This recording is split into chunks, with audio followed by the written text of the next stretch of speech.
I do not entertain or maybe encourage any form of extremism, because I believe there is always a middle ground. When you have an empowered girl and you do not have an empowered boy, then there's no equilibrium in the society.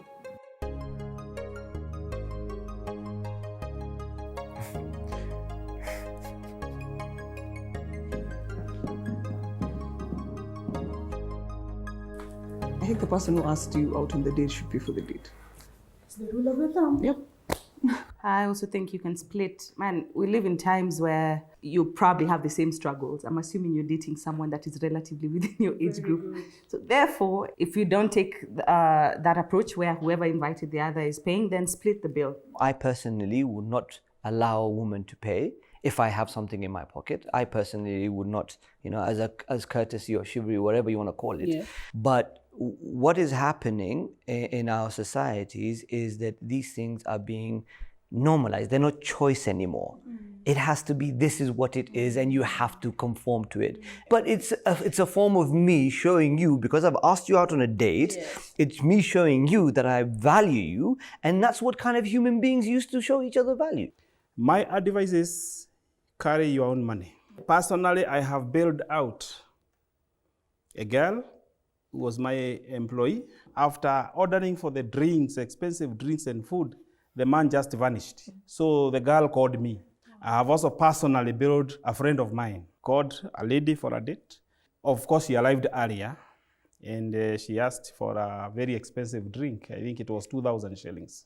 And then by the time the guy was coming, the bill was already 2,000 shillings down. And the bottle was gone.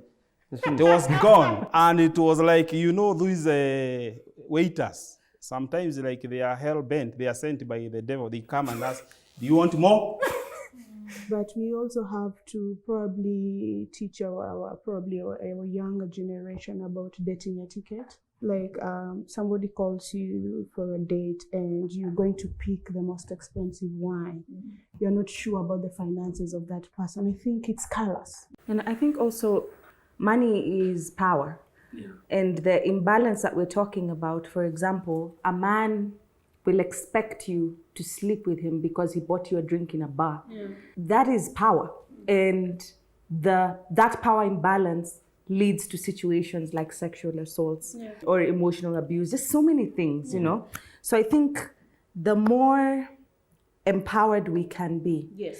It's important to always have a backup. I think it's important. Always just look out for yourself, but always remember that money is power, whether it's in the household or it's on a simple date. Dating has changed, to be honest. I mean, people are dating online now.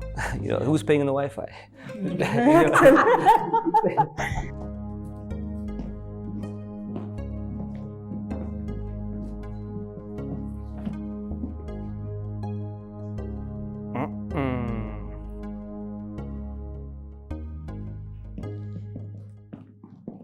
Let's say about 10 years ago, that would have been a completely different picture. It's gone from what it used to be, and the intimacy and the closeness, and I think this is because of the way we're being bombarded with sexual innuendo. Even for children, if you see in cartoons, it's like it's everywhere. So we've devalued what it is, and it's just become, just another activity. I was having this conversation with someone on Facebook, and she was saying, is it better to be a virgin or not to be a virgin in today's society? And I said, you're damned either way. If you're a virgin, then pop culture, secular culture sees you as being, And if you're not a virgin, then culture, traditional culture and religion sees you as being a misfit. So in a sense, we have made sexuality such a taboo topic that it's difficult, particularly for young people, to know how to address it. I believe you should be informed by, whether it's your culture or your religion, you have every right to be informed on whether or not you should have sex. To discriminate against someone else for choosing to have sex, I think is wrong, because you have made that valid choice informed by your own, your own background. And this other individual has made that valid choice informed by their own backgrounds. So I think we need to stop being pretentious around this topic, because anything touching on sexuality is political, and we don't want to have honest conversations.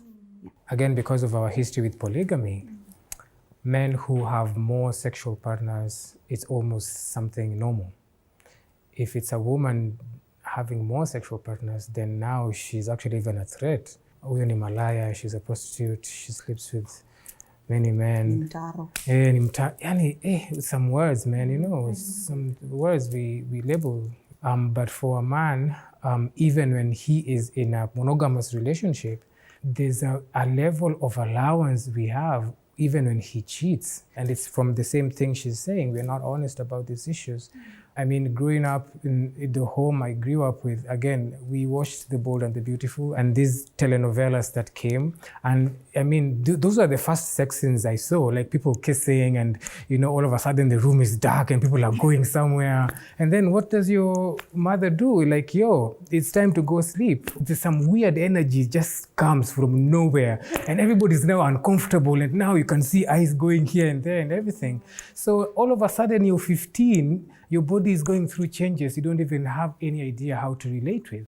The question was, men and women who have multiple sexual partners are treated equally in the society. And I disagree. I don't know whether we are categorizing polygamous men into that group, because polygamy is generally accepted in the African culture. Yep. If my wife goes to report to the elders that I have another wife, it will not be news. In fact, you will be asked, what is your problem? What are you lacking? It is only bad when it is done by the woman. So you find categorically men and women who have multiple sexual partners are not treated equally. There is a bias against women. I am pro-polygamy.